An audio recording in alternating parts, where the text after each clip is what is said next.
Genesis, A Trick of the Tail, right now on States and Kingdoms.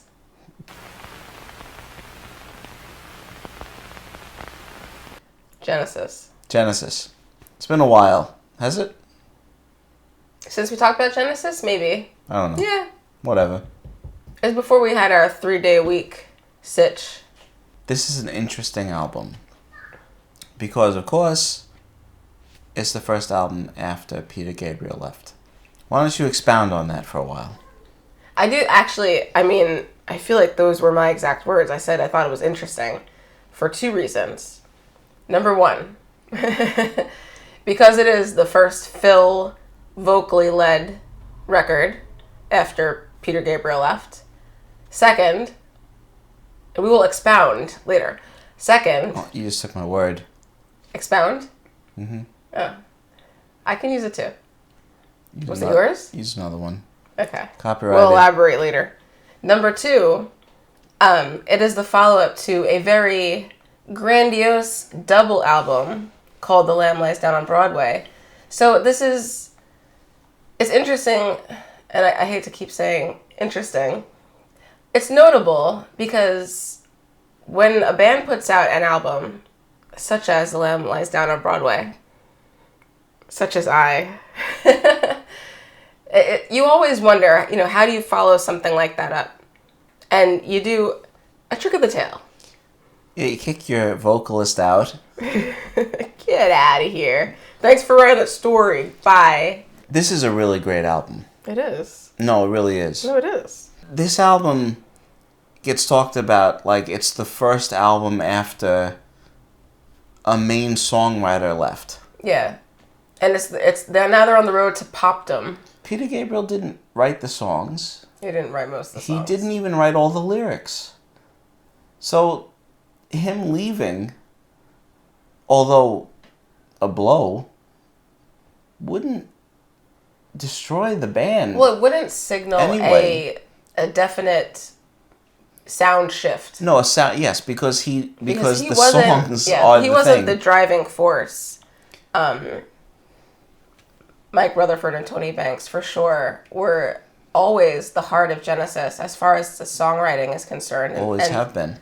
And that continued after Peter Graves, yes. after Peter Gabriel left, and it also can stop. It lasted after Liam Neeson left. Did you ever see a grown man naked? After Steve Hackett left, the same. The core was always Rutherford and Banks. That's the songwriting team. Yes. It always was. Always was. So... And I'm not diminishing Peter Gabriel. I'm just saying that Tony Banks and Mike Rutherford are not given their due. Ever. No. And it's frustrating. And I know we're not talking about the album and the music, but it is kind of funny because Phil Collins gets kind of, I don't want to say attacked. It's not attacked. He does get attacked. He gets criticized. It's hard being Phil. For changing the course of Genesis. But at the same time, they're insulting Mike Rutherford and Tony Banks, who were writing all the songs and not getting credit for it, really. When we talked about And Then There Were Three, we mentioned this, that people usually point at Follow You, Follow Me as, their first big pop single, and oh my God, now they're a pop group, and they're all, And that's fair. But Phil didn't write it. No, I know, that's the thing. That's what we're saying. That's basically what we're saying. It's not Phil Collins. If Genesis changed... If you want to blame someone... if they, shortened the songs a little bit or did anything, whatever it is they wanted to do, it was always Mike Rutherford and Tony Banks. Yes. That's the point. That's the point. Okay, anyway. Next. Onward. So after Peter Gabriel left, very willingly... Yep. They made this album, which is really... He took his flower petals and hopped away. I think musically it sounds exactly like a follow-up to Lamb Lies Down on Broadway. Yes. Yep. And a progression also from Selling England by the Pound. Mm-hmm. I agree. Yeah. I always loved this album.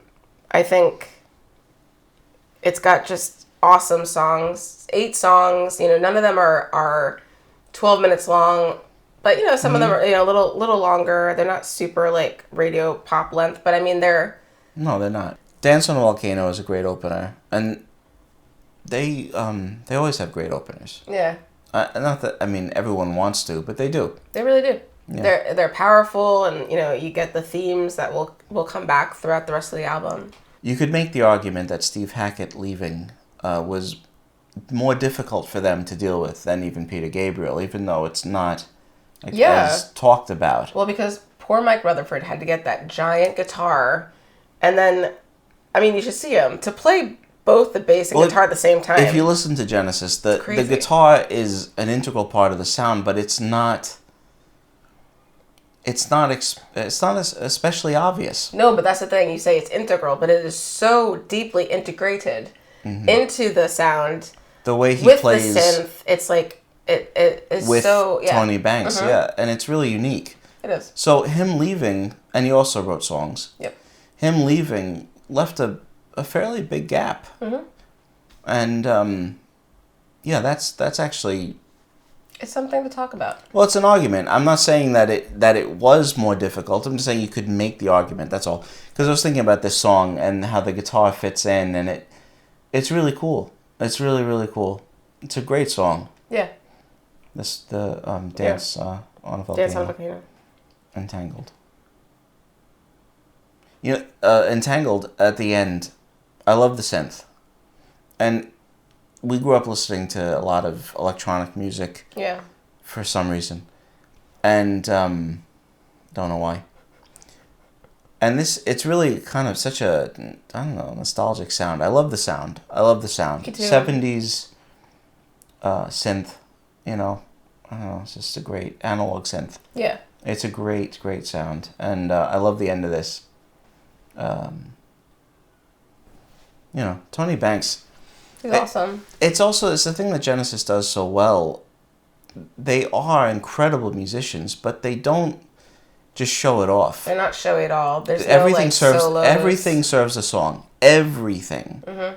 From all of them. Always. Yeah. Well, no matter what era, if it's Peter Gabriel or Phil Collins, it all serves the song. And that sounds like a criticism of other bands. It's not really. I'm just saying it's they do that so well. It sets them apart. It does. Yeah. So Squonk is my favorite song on this album.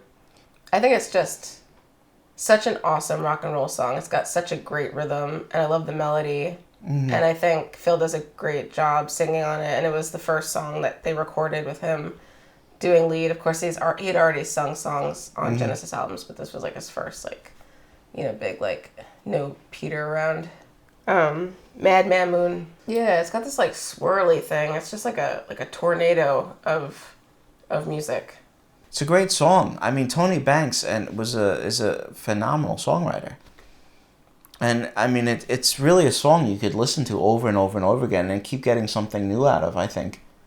And I even just talking about it, I kind of want to just put it on and listen to it. I don't know what to say. In a way, it's like I want to listen to it again. Me too. Before I talk about it, but I'm not doing that. So it's a great, great song.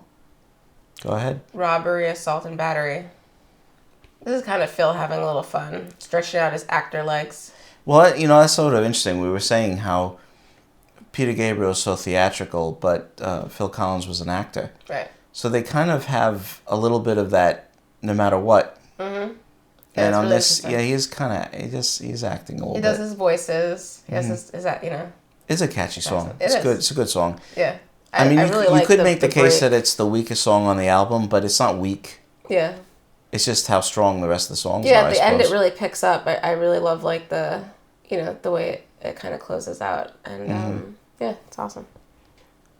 Ripples is a beautiful song. Yeah, it is. It's really interesting, too, because it sounds like some of the stuff they would be doing. Yeah. I mean, it does. It has a very definite melody, a very definite hook. If you condense this down, if they had just shortened this song, I really like Genesis to the end. Oh, me too. I know. No, I know. I mean, we've said this a million times. You're a huge Genesis fan. Not that big. You're huge. You're fat. You have to leave that in. You're an obese. You're an obese Genesis fan. Morbidly obese. You are an obese Genesis fan. And, you know, so you really, from Nursery Crime, basically, to We Can't Dance, yeah, you love Genesis. Trick of the Tail. Great song. Title No, track. it is. It really is. I think it's another Tony Banks song. Yeah. And lyrically, interesting. You know, Genesis is really so interesting, really. They really are very unique. They're very brainy, but they don't like laud it over people. This is such a Genesis song. You don't have to, as you would know, you don't have to listen to lyrics or interpret the lyrics at all. It's a catchy song, and yeah, you know, it's very catchy. It's really good. And then it ends with Los Endos. Yeah. Which is a really, really exciting, I think, closing instrumental.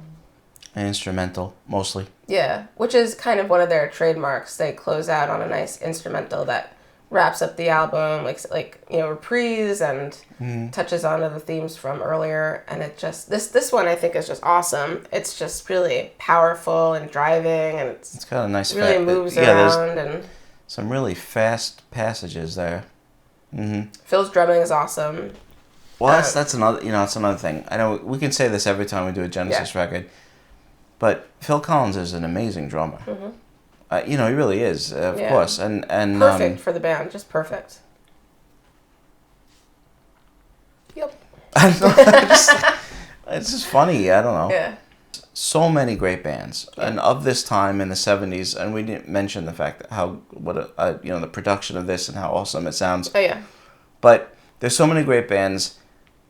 You can call it like prog bands or whatever you want to call them.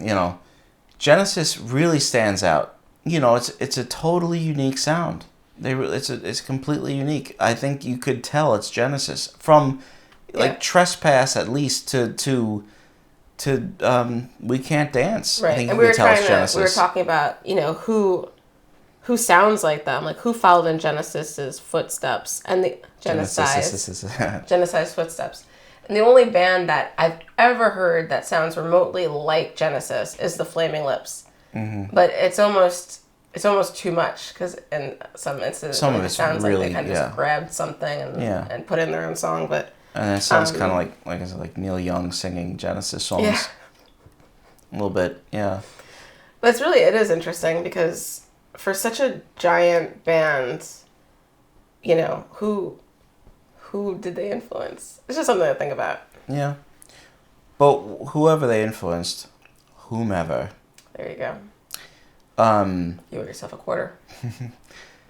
They're still totally unique. These albums sound great. Mm-hmm. Just absolutely phenomenal. Oh yeah. And it doesn't matter who's singing. Nope. Sure don't. Whatever. But at the end of Los Endos, he says, "I'm glad you left. Dance with your chickens." Old man outfit, flower man. Well, it's funny we were saying that he didn't really want to sing necessarily. He wanted to be the lead singer. Because I feel like he really thought he was going to have to dress up like a flower or, wear that red dress. And, and they're like, "No, Phil, it's all right. It's okay. Right, don't make me be the flower. You don't have to do that. It's okay." It's okay. So he sang Swank, and everything was fine. Oh, God.